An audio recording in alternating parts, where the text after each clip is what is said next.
Jacob's Well, a popular swimming hole near Wimberley, will remain closed to swimmers for the foreseeable future. The drone slipped beneath the water, its bright lights cutting into the blue of Jacob's Well.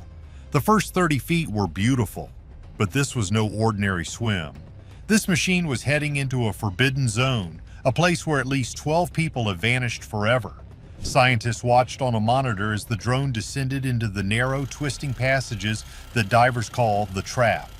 They were there to map the cave.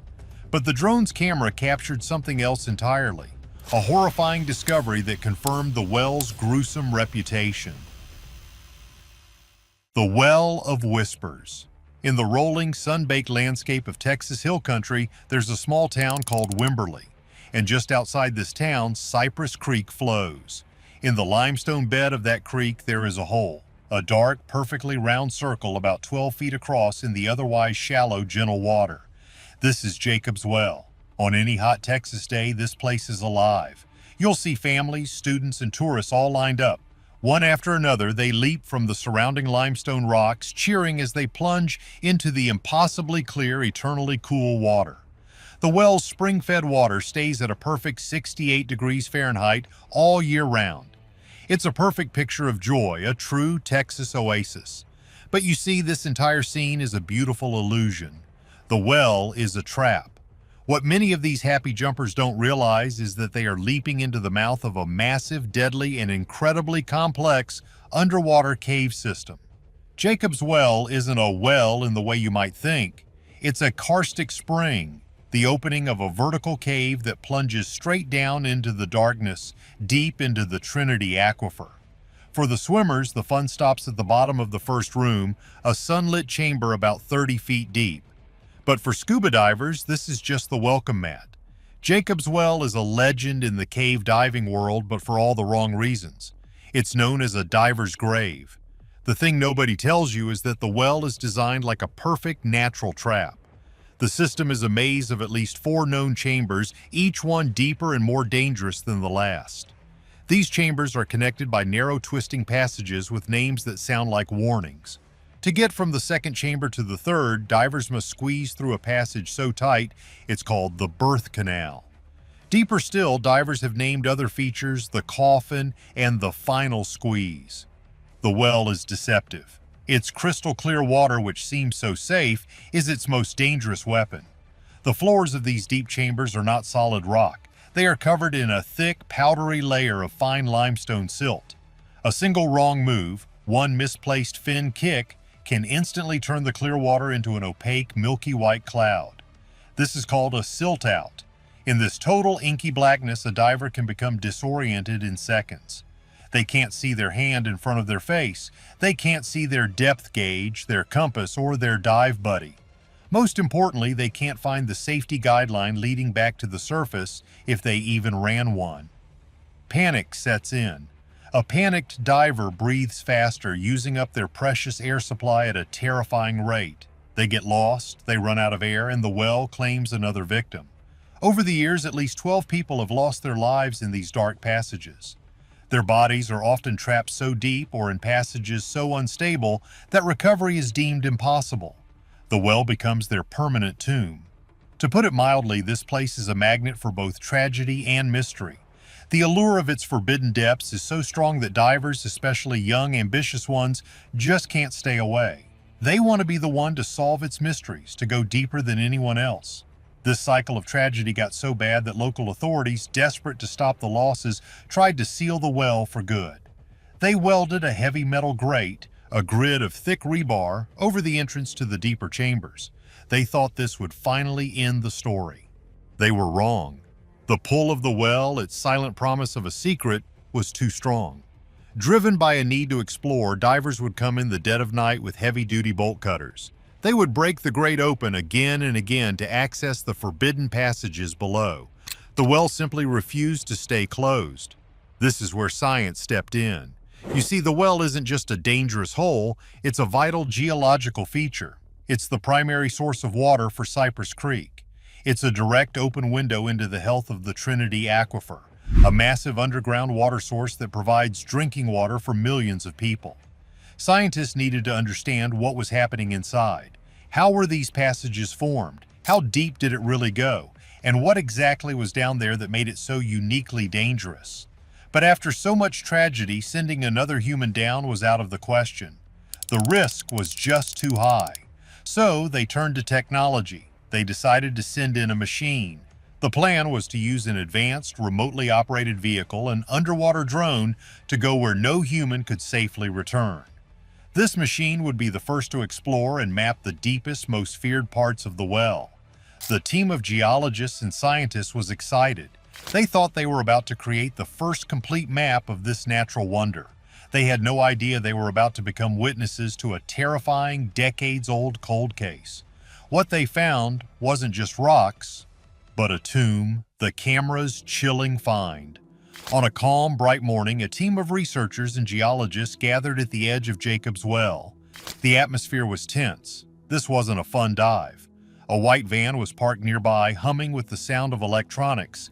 Its side doors opened to reveal a bank of high-definition monitors. This was the control center. The star of the show was a small, bright yellow machine named Explorer. This was no toy. This was a sophisticated, industrial-grade ROV, or remotely operated vehicle. It was built to withstand crushing pressures, equipped with multiple 4K cameras, powerful forward-facing lights, and advanced sonar to map the walls in total darkness. A thick fiber-optic cable, its tether snaked from the drone back to the van, ready to send a crystal-clear live video feed to the operators. The mission was simple: deploy the drone, descend to the fourth chamber, and use the sonar to build the first-ever 3D map of this impossible cave. A technician gently lowered the Explorer into the 12-foot-wide mouth of the well. On the monitor, the team watched the screen fill with blue. The drone's thrusters whirred and the descent began. The first chamber was beautiful. The drone dropped 30 feet and the Texas sunlight danced on the rock walls, illuminating the entire room. So far, so good.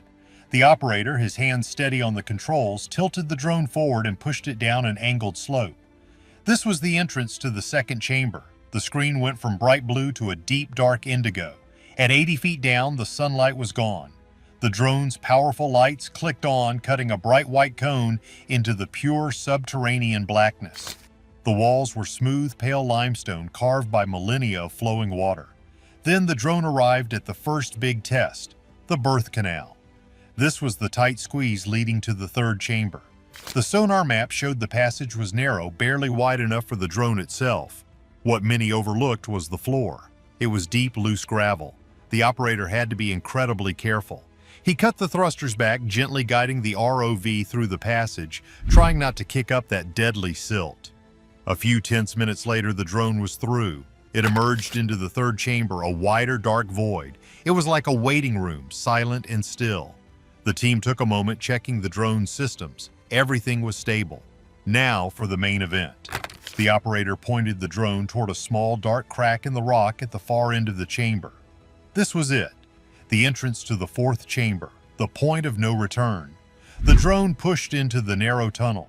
The walls closed in instantly. This was a place no human had seen in decades. The passage was tight, the floor a shifting bed of rocks and silt. As the drone pushed forward, its light suddenly reflected off something that wasn't rock. The operator stopped the ROV, a glint of metal. He used the controls to zoom the camera in. The team in the van went silent. On the screen, unmistakable, was a scuba fin sticking up from a pile of gravel. A cold, dreadful feeling filled the van. The operator slowly panned the camera. A few feet away, another object, an old, corroded oxygen tank, half buried in the silt, its regulator crusted over. Then a tattered piece of a black wetsuit snagged on a sharp rock. And then they saw it. The footage that came back was a gut punch. Tucked into a crevice, partially pinned by the shifting gravel, were the skeletal remains of a human body. The scientists were horrified. This was no longer a geological survey. It had become a recovery mission being performed by a robot. The drone stayed near the remains, its lights illuminating the silent underwater tomb. The diver's gear was clearly from another era. On the tattered remains of the wetsuit, a small faded name tag was just barely readable. The operator adjusted the camera, straining to get a clear shot. With some digital enhancement from the van, the letters slowly came into view. The name said, Kent Maupin. The name hit the team like a shockwave. This wasn't just any lost diver. Kent Maupin was a legend. His story was one of the most famous and tragic incidents in the well's history. He had vanished in this exact spot decades ago in 1979. For all those years, his friends, family, and the diving community had wondered about his final moments. Now, a robot was staring at them. The discovery was terrifying, not because it was a body, but because of what it meant. The footage showed how he was trapped. The passage was incredibly narrow, and the entire floor was a deep, unstable bed of loose gravel. Kent hadn't just gotten stuck, it looked like the cave itself had buried him. The gravel, which could slide and shift with the slightest disturbance, had cascaded down, pinning him in place. But the drone found something else, something that made the discovery even more disturbing.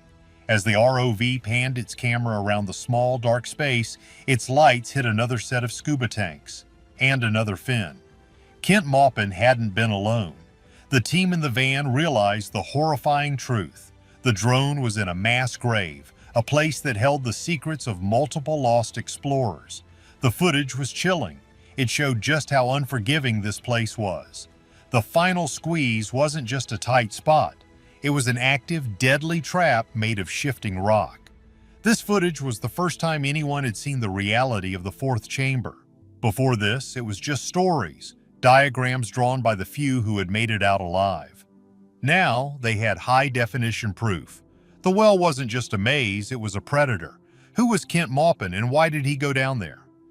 When the well took Kent, to understand what that drone found, you have to go back in time. Back to September 9th, 1979. The world was a different place. The culture of cave diving was, to put it mildly, the Wild West. It was a new frontier full of brave, almost reckless explorers. They were driven by a powerful need to be the first, to go the deepest, and to see what no one else had ever seen.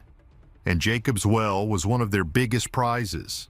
Kent Maupin was one of those men. He was young, he was an experienced diver, and by all accounts, he was fearless.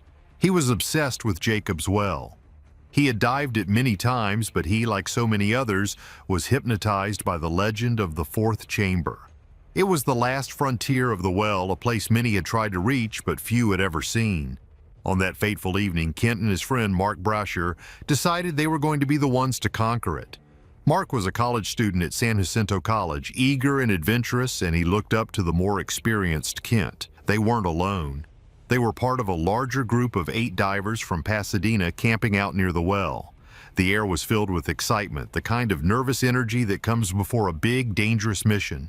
As darkness fell, Kent, Mark, and a few others geared up. They knew the risks. The well had already claimed lives, but the pull of the unknown, that siren's call from the deep, was stronger than their fear.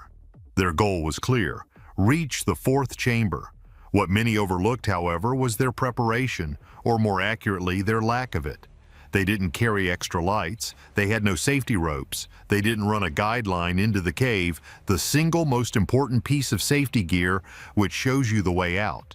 Their plan, it seems, was to simply go in, driven by pure confidence and a trust that they could find their way back. It was a fatal mistake. Another diver in their group, a man named Joe, was with them in the water. He watched as Kent and Mark descended. He followed them down through the first chamber into the second. He watched as they squeezed through the birth canal and entered the third chamber. This is where the plan changed. Joe watched, confused, as Kent and Mark swam to the small, dark opening at the far end of the room, the entrance to the fourth chamber. This was the spot. Joe saw them stop. Then he watched in dawning horror as Kent and Mark began to push their heavy steel air tanks in front of them, squeezing their bodies into the narrow, dark passage. No one had told Joe they planned to go this far. Kent disappeared into the blackness. Mark, right behind him, followed. Joe, feeling a surge of pure panic, stayed at the entrance. He swung his bright dive light back and forth frantically, trying to get Mark's attention. But Mark never looked back. He just kept pushing his way into the hole. Joe knew this was terribly, terribly wrong. He checked his own air gauge. It was running low. He was at a dangerous depth. He had to make a choice. He banged his diver's knife hard against his own tank, the sound a sharp clang, clang, clang in the water. This is the universal signal for danger or get my attention. There was no answer, only silence from the hole. Losing hope, his own air getting dangerously low, Joe kept his light shining into the tunnel. It was a desperate fading beacon, a prayer that Kent and Mark would see it and find their way out. Finally, his own survival forced him to turn back. As Joe ascended, a strange thing happened. The crystal-clear water around him suddenly turned cloudy. The visibility dropped to zero. It was a silt-out. Deep inside the cave, the two divers, either in a panic or by accident, had disturbed the bottom. Or, as the drone footage would later prove, the unstable gravel bed itself had shifted, stirred up by their movement. When Joe broke the surface of the well, he was breathing hard, he looked around, he was alone, his heart dropped. He screamed for help, knowing deep down that Kent and Mark were gone. The well had taken them. The quiet night was shattered by the sound of sirens. A police officer arrived and made a call to a man named Don Dibble. Dibble was the owner of a local dive shop and a highly trained ex-Navy diver. He was simply the best deep-sea rescuer in the state. Even though the chances of finding them alive were almost zero, Don, his partner Paul Battaglia, and two other volunteers from their rescue team didn't hesitate. They grabbed their gear and sped to the site. When they arrived, they found the other divers from the group shaken and exhausted. One of them said he had briefly tried to go into the passage and thought he saw something that looked like bodies, already partially covered by a fresh gravel slide inside the cave. Don Dibble, the seasoned rescuer, walked to the edge of the well. He looked at the dark, gaping mouth of the water. It was night and the hole looked like an entrance to another world. He made the hard professional call. It was too dark, too silty, and too dangerous to send a team in immediately. They would wait for daylight. The team was ready for a recovery. They had no idea they were about to face hell itself. The well wasn't done claiming victims. A grave in the gravel. The next morning, the air at Jacob's Well was thick with grim determination. The recovery team, led by Don Dibble, was ready. They knew the well was dangerous. The plan was not just to find Kent and Mark, but to bring them home. At 10 in the morning, the team arrived. The first divers went down. They carried small garden trowels. They reached the narrow passage leading to the fourth chamber and saw exactly what the drone would see decades later: a wall of loose, shifting gravel. They began trying to move the gravel one small handful at a time to clear a path. But here's the kicker. Moving the gravel just made things worse. The pile was completely unstable. For every rock they moved, more would slide down from above, filling the space they had just cleared. It was like trying to dig a hole in dry sand underwater in the dark. Don Dibble, hearing the conflicting and panicked reports from his divers, made the decision that only a leader could. "I'm going in," he said. He was the expert and he wouldn't ask his team to do something he wouldn't do. He geared up. He took a game warden named Calvin Turner with him for safety and support. They descended into the cold, clear water. They left extra air tanks at 25 feet and 75 feet, standard procedure for a deep or complicated dive. They ran their safety lines. Deep inside the cave, at the entrance to the fatal passage, Don Dibble paused. He checked his air gauge. 1,100 pounds per square inch. At that depth, with the heavy work he was about to do, he knew what that meant. He had about 10 minutes. Just 10 minutes to find the lost divers and get out. He gave the OK signal to Calvin, who waited at the entrance. Carefully, Don pushed his head and shoulders into the narrow opening. He held his safety line in one hand and his bright underwater light in the other. All he could see was a sloping wall of gravel. He pushed forward, trying to dig his way in, and in one heart-stopping instant, the entire pile collapsed. A cascade of rock and silt poured down, burying him. The gravel slide trapped Don at the entrance, pinning his arms and his body. The water went from clear to zero visibility. He was in a total silt-out, stuck and in complete, terrifying darkness. He couldn't move. He couldn't bang on his tank to signal Calvin for help. He was buried alive. He struggled, and his breathing became fast and shallow, the sound of it echoing in his mask. He was burning through his 10 minutes of air at a terrifying rate. He felt the crushing weight of the gravel in the water, and he felt his air running out. He was starting to lose consciousness. In that moment, Don Dibble made a calm, terrifying decision. He accepted this was the end. He was going to perish here, just like the men he had come to find. He didn't want to panic in his final moments. He decided to try and make it happen faster. He considered just breathing in the silty water, but instead he chose to drink it. He opened his mouth and took several large swallows, felt himself getting lightheaded, and prepared to pass away. Then, something unbelievable happened. His body reacted on its own. A powerful involuntary jerk, a last-second survival reflex, shook his entire frame. The motion freed him just enough. His mask had filled with water, but as he gasped, he saw a light. In front of him, like an angel in the darkness, was Calvin Turner. He had seen the silt cloud and had come in holding out a spare regulator, an extra octopus airline. Don grabbed it, jammed it in his mouth, and took a deep, life-giving breath. He was alive, but the nightmare was far from over. In his panic and the drinking of the water, Don had swallowed a huge amount of air, filling his stomach. As he and Calvin rose toward the surface, the water pressure dropped. The air inside his body began to expand, just like a high-altitude weather balloon. He tried to let the air out, but he couldn't. The pressure and pain in his gut became unbearable. He knew he was in a race. If he rose too slowly, the expanding air could cause an embolism, a fatal condition. He had to surface now. By the time he clawed his way out of the water, his stomach was stretched as if he were, to put it mildly, 9 months pregnant. He ripped the regulator from his mouth and screamed. The pain, he said later, was indescribable. It continued for 12 agonizing hours. He was rushed to Brooke Army Medical Center. At first, they thought he had the bends or decompression sickness. They put him in a recompression chamber. It didn't work. The pain was still there. Finally, a new doctor ordered x-rays. They discovered the horrifying, unbelievable truth. His stomach wall had burst open inside his body. The injury had caused peritonitis, a massive deadly infection. The surgeon who operated on him said it was like slicing into a fully inflated basketball. It was a 1 in a million injury.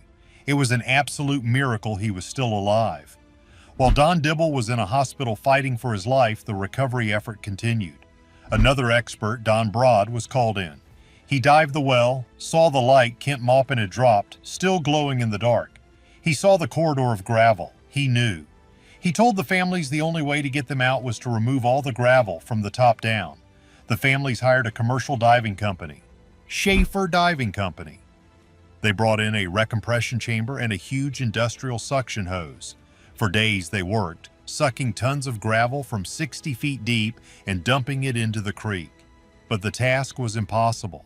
Every time they cleared a foot, another foot of gravel would slide in. The well was refilling itself, the money ran out, the job was too dangerous. A final team from another company, Brown and Root, was sent for a last opinion. Their verdict was the same. The risk was too high. The well was a moving, unstable grave. 12 days after they disappeared, the search for Kent Maupin and Mark Brasher was officially over. The most reasonable decision was to leave them where they were. The well was sealed, this time with a more permanent concrete lid and grate, in an attempt to stop anyone from ever trying again. The fatal gravel bed, as it became known, had won. The well was sealed. But the legends? They were just getting started. A portal in the water. The drone footage from the Explorer mission did something incredible. It solved the physical mystery of what happened to Kent Maupin. It showed the world that the fourth chamber is a deadly, unstable gravel trap. The scientists were terrified by this physical reality. But the footage didn't explain everything. Many people are crazy about Jacob's Well, and not just because of its physical dangers. For centuries, this place has been a center of mystery. It has a feeling, an energy, and the drone footage in its silent, creepy tour of the grave only fueled the wild theories that have swirled around this place for decades. What if the well isn't just a cave? What if it's something else? First, there's the oldest legend of all, the bottomless pit. For over 100 years, locals claimed the well had no bottom. They said it went straight down to the center of the earth. Now the drone mission seemed to disprove this. It mapped the chambers.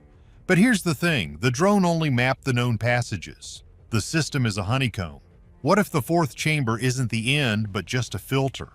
What if there are passages beyond it that lead down and down into an abyss no one has ever seen? Then there's the theory that the well is alive. This is one of the most popular.